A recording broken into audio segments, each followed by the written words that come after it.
And I think to go back to your question as to whether football or like sports have those kind of socials, they do. I think in college football, a lot of it was centered around drinking. And the important point to make is that when I started university, I didn't drink. And even now, like I wouldn't call myself a drinker per se. So it was a very it was strange to have most of the socials be centered around drinking when I'm just trying to play football. Yeah. And I did kind of see the importance of like kind of getting on with your teammates and stuff. So what it did mean is that like I wasn't as close to the guys as maybe they were close to each other. It's kind of like a big theme in the workplace actually. I was literally thinking the same thing. Sort of, it carries forward. No, it definitely carries forward in the workplace. Don't get me, I mean, you lot know, I like to have a drink every... You know, I like to go to the pub. Not quite often. You got to watch your weight and watch your health, but I'll never say no to the pub if anyone says you want to go. But you realise in the workplace, and I've learned this as well, that actually a lot of stuff concerning business and career progression and stuff like that, at least in the UK, half the time often gets sorted out in the pub before it actually gets sorted out in any kind of office or room or whatever. You can actually have a really good conversation with someone, be it boozy or not, because sometimes they can just be relatively... And just because you're out in a much more formal context, and there's often the belief that if you're working with someone and they do not drink, it's sort of hard to trust them in almost that kind of way. I've noticed that as well. You know, it's sort of... And I sometimes have that kind of feeling as well. It's like, oh, why did this person... I mean, I get why someone doesn't drink, why someone doesn't. I get it. It can be for a variety of reasons, but... I always find it a little bit weird. But again, it's sort of no pressure. If you don't drink, you don't drink. Do you know what I mean? But it's sort of like still come to the pub and get yourself a lemonade or a Coke. I know there's a guy I work with, he doesn't really drink that often, but he'll just get a Coke or a lemonade and hang out. But it's sort of, you know, a lot of it is, I don't know what it is about the UK and the drinking culture, to be honest. Like it's sort of... quite big. Like, you know, when it gets to Friday and everybody's like, you know, winding down and everyone's going to the pub and them kind of things there. Like for me, it's not every week that I want to be doing that. But I've noticed, not necessarily where I work now, but just in the past, like if you're kind of like, oh, I'm not really feeling to go to the pub this week, or it's kind of like, oh, you'd be labelled as antisocial. And it's like, you know, like I don't feel like the measure of how social I am is down to how much I want to go to the pub. And truth be told, maybe I'm antisocial. Maybe I don't want to necessarily go to the pub with like. I spend most of my working week with you lot. So I've got a life outside of that. And it's people look at you in a kind of suspicious way, like, or like you're not trying to make an effort. And for me, it's like, you know, if I'm doing my job well, there shouldn't really be, like, obviously you need to get on well with who you work with and all that. And generally I do. But it's like, if you don't do that little bit extra to kind of... I think it's almost seen as a way of assessing like the soft skills as well. I think that's often... It can be a bit antiquated actually, especially if you don't drink or you don't like going to the pub. Antiquated, yeah? Antiquated. Huh? Antiquated, yeah? Good word, man. What? Are you mocking, man? Why is man mocking? Hey, man, I was trying to read and you're trying to mock, man. Like, what's wrong? But shut up, man.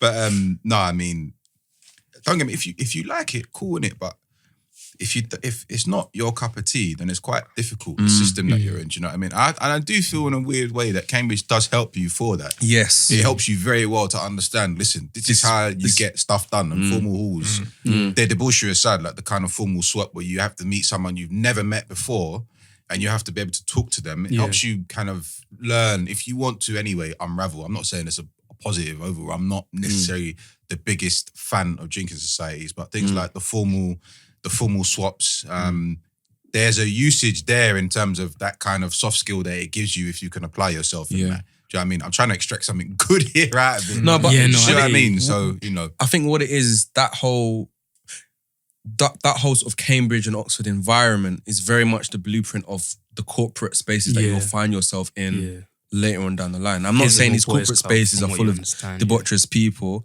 I'm also not saying that either.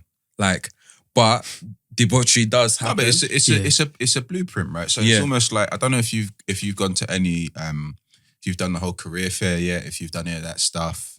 So like when you go there, there's a time when we do it so often, like like the whole milk round thing, employers come, they all in a place. It happens at all unis, let's be honest, but you're forced to almost apply yourself a little bit, you know what I mean? And talk to people and and you know, so yeah, man. I think it's just like on a less extreme level, it's just like alcohol is a social lubricant in it. And particularly somewhere like Cambridge, where it has, I think, a lot of people that are very academic but might not be the most like outgoing socially. Having a drink can just make you be at ease a little bit, where it's easier to kind of like talk to. Out, do you know what I mean? Yeah. And I think in the workplace, at least, there is an element of like, I think Tom, what you're saying around like trusting. But one thing I found though was like amongst like sort of our ACS lot, like the black folk that we had at uni, I realized that, you know, we would go out and we'd have fun and we'd drink, but also we didn't need to have to drink to be able to have a good time. Yeah. And I remember like they're just kind of just feeling a little bit of a tension when like I would be going out with like the ACS people from people that like my friends that weren't part of that whole crew. Yeah, I got that as well. And obviously there's the sort of kind of, I guess the racialized element of it, like, oh, why do you want to just hang around with your black friends kind of thing? But also because I think people kind of looked at us and like, were like, wow, like why are these people like having such a good time, but they're not having to do the things that we do, i.e. drink. Like even if they're not thinking that consciously, like on a subconscious level, I found that like when we were in a big group and, you know, like when you're having a good time, we're loud, you're loud. That's it again. Yeah. Bus joke. Bus joke and animated. Like, and people would like, I remember people finding that very kind of like almost intrusive. Yeah. And I guess I'm being a bit diplomatic about it. People would really find it quite almost offensive, you know, like, why are you so comfortable in this space when, you know, we find it so hard here, like we have to drink to be able to let our hair down and you lot are just there making bare noise, blah, blah. Yeah, man. But yeah, it was, I think you guys have like broken it down quite a bit because it did end up being a thing of just realizing that in the whole like, kind of motives that are related around drinking, they were just trying to kind of make friends and socialize. So it was up until the point where I realized I can kind of go to these places. I just tell people I'm not much of a drinker and they will still kind of be cool with me just, you know, drinking my Fanta and like kind of get involved with the games. Just doing a Fanta. You like your Fanta and you know what I'm saying? Kind of go into club nights that are more recognizable in my eyes and stuff in terms of music and stuff. And that's once I started doing that is when I really started to settle into the social life because I didn't really feel that pressure. And like, to be honest, like a lot of people are kind of willing to accommodate for that. Like it can be portrayed as though like everyone's a drinker and there's like no in between. But there are a lot of people that kind of said to me, oh, like you don't have to, you know, shut yourself off because you don't feel like you want to drink. Yeah, it's very kind of calm to, you know, come through and just do your thing. I mean, it does kind of limit like how much you could engage. I won't lie, but it's still like it was still a good start to kind of just be in that space and not really drink. And what you wanted to say something? Just well, it was kind of related to what you mentioned before. You said you had a college dad that was black, a black medic. And personally, I had a college dad that was a black economist as well. So like, who was it? Michael. Michael, as in Michael. Michael's my college dad. Michael Olenka. He was my college dad. As in Michael. Michael. That's a magic, you know.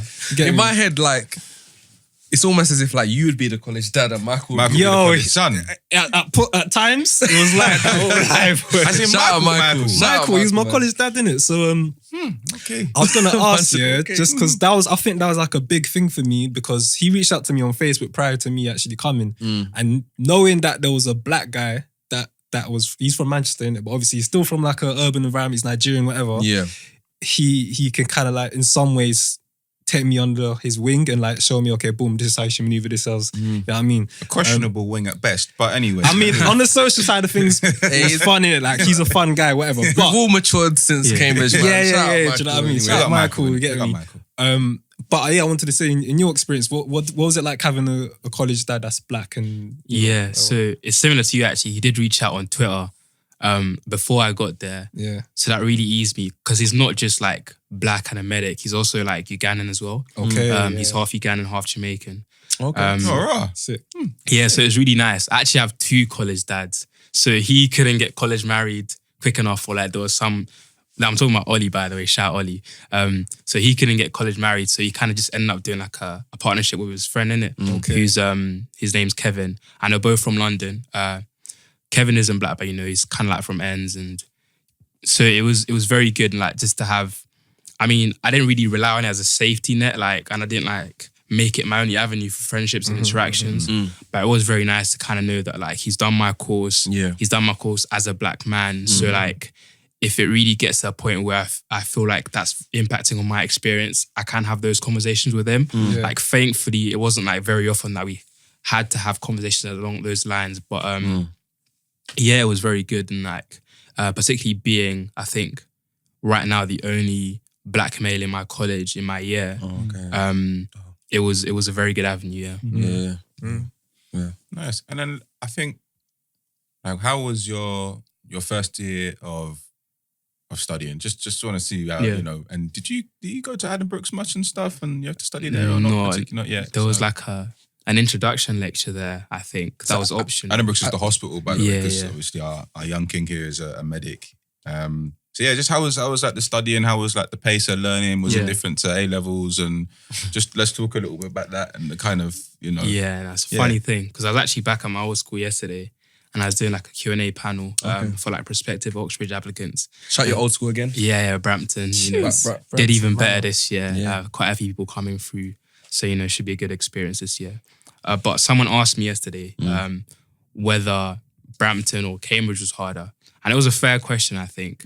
But my answer was like, compared to Cambridge, like Brampton and A-levels were very easy because I feel like after my first term, I'd learned more content than I did in 2 years. And I feel like maybe it was harder at university because of my approach. I think I gave more time to the social life and settling in, which was actually subconscious. And I tend to be more academic, but I just felt like I had to get that part right before I really kind of gave loads of time to my work. So that might have contributed. In terms of the course structure, we didn't really touch hospitals and we don't until third year. It's basically pre-med you're doing right now. Yeah, exactly.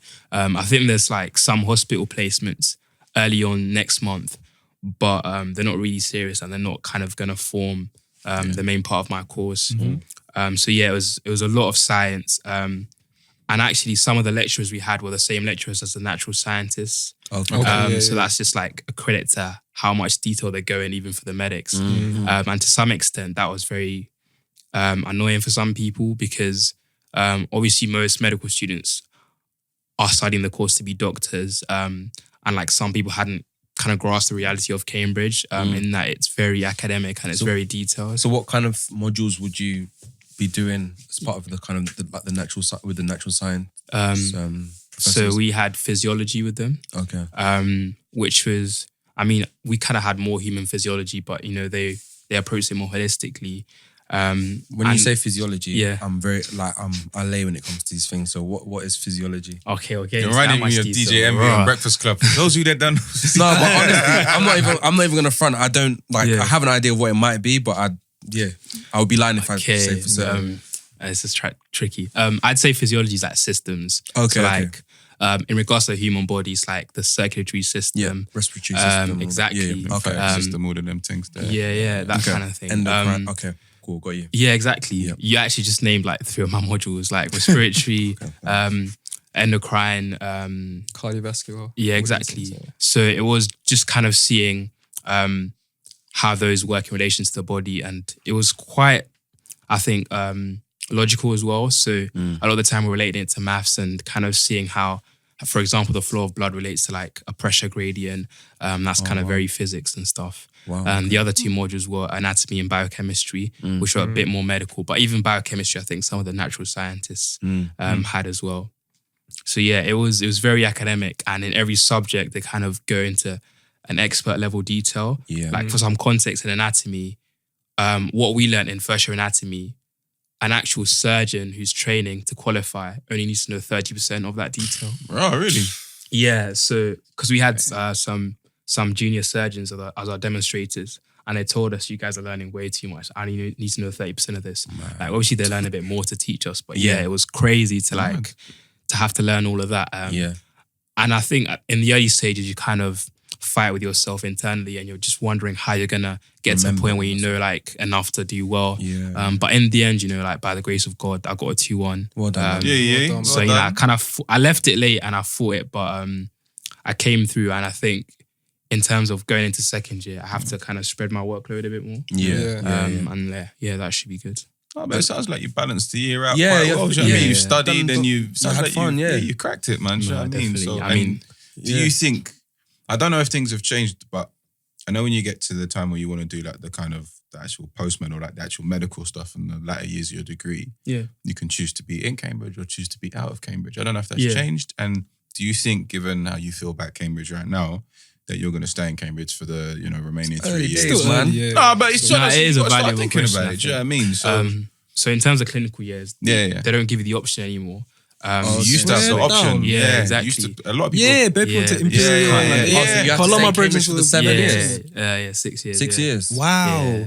I think Oxford still allow you to change. But even then, like, it's a valuable question because some people, once they're qualifying as junior doctors, decide to stay in Cambridge or that whole East Anglia region. I know quite a few doctors that like are still about at Adam Brooks. Like even my anatomy supervisor. Actually, 2 of them at my college were Cambridge students, but they're now kind of training to be plastic surgeons at Adam Brooks. Wow. I don't know if I'd live there, to be fair. I don't know if I'd want to work there.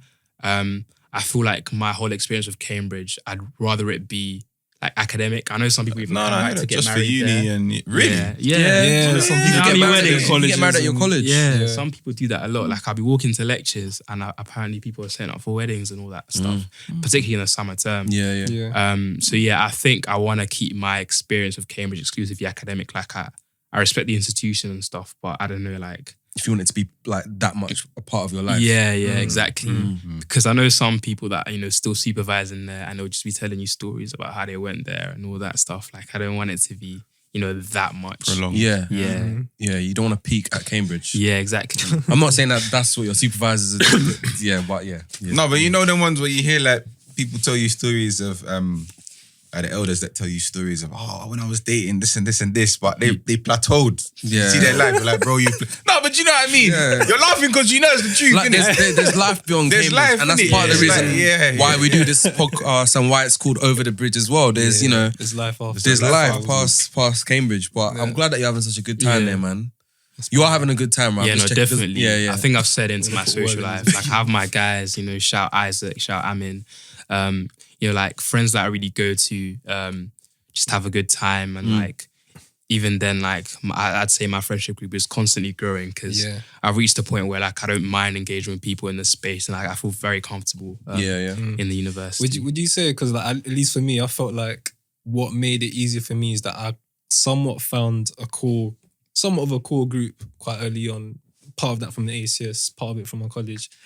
Do you feel like you've had like a core, like these are my go-to people, and then obviously you interact and engage with people like here and there?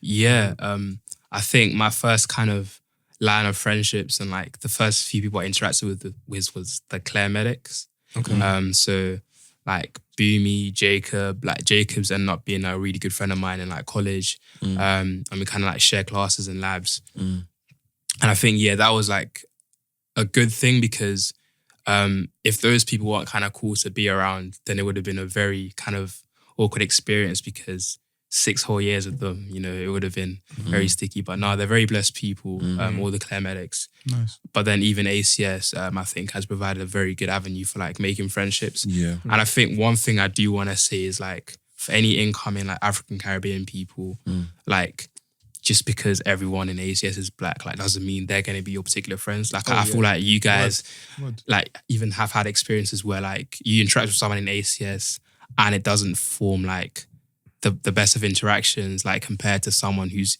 probably white and in college. So it's just a case by case thing. Like take people at like an individual level, and just kind of form friendships with who you genuinely like connect with. And like, it has happened to be some people in ACS and some people in college. I think that's the better way to do it, as opposed to kind of like forcing friendships in one particular group. I agree.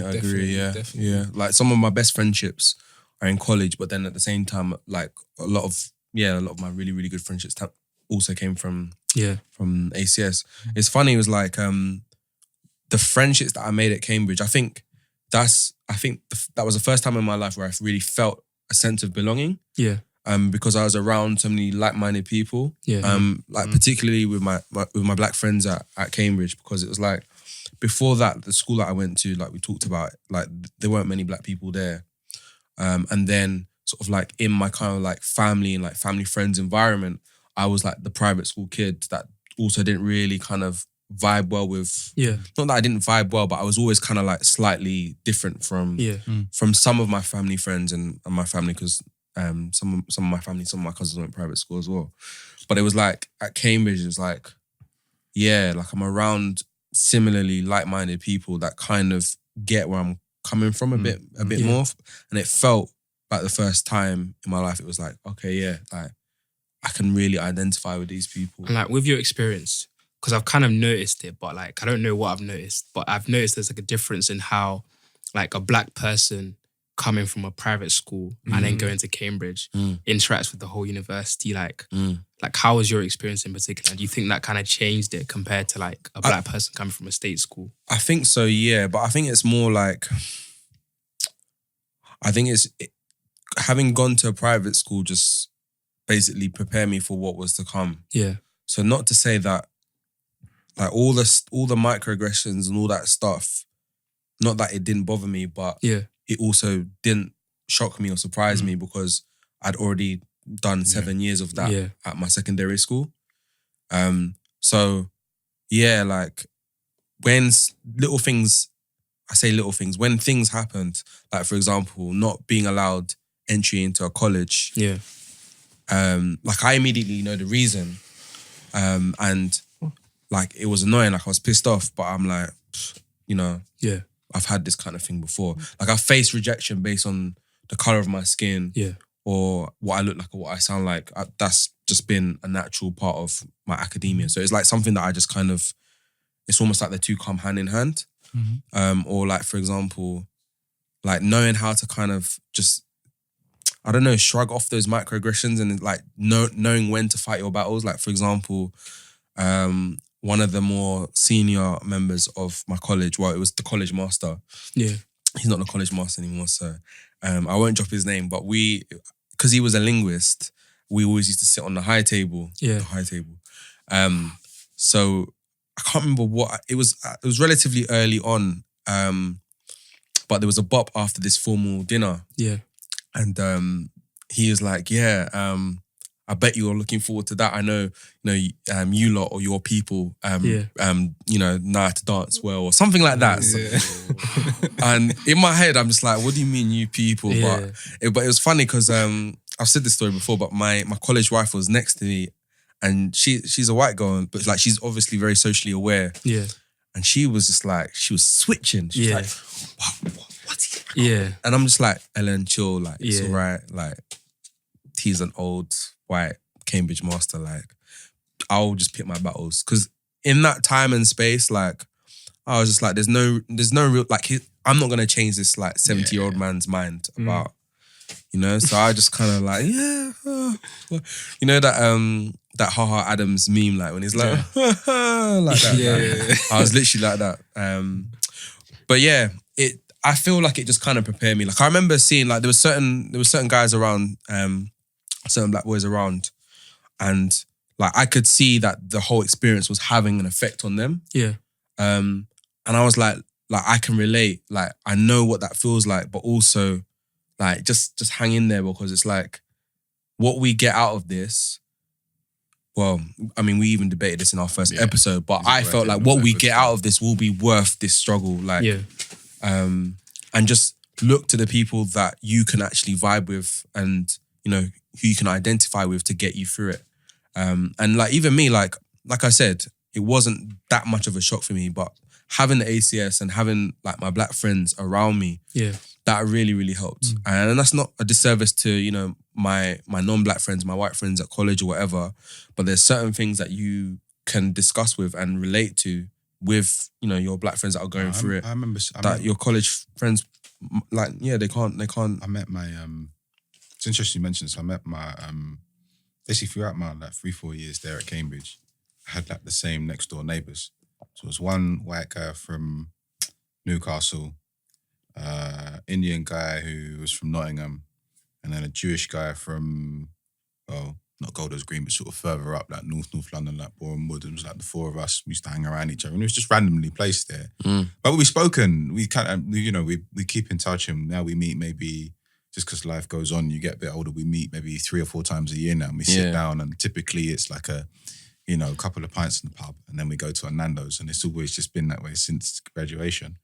And we're just talking back, and I said, I look back, and I said, I sort of look back on Cambridge sort of favourably to some extent, but I said, when I think back, just some of the kind of the effery, the kind of casual racism and stuff like that, that's the stuff which can be a little bit jarring and can kind of put a dent on the whole experience and take a lot of the shine off the experience. But I said to them, I was quite happy to have them as next door neighbours because they were a lot of fun to be around, and just even flipping playing card games or just taking a trip to the beach one day or going swimming here, and it's just normal kiddie stuff, do you know what I mean? Which was quite fun to do.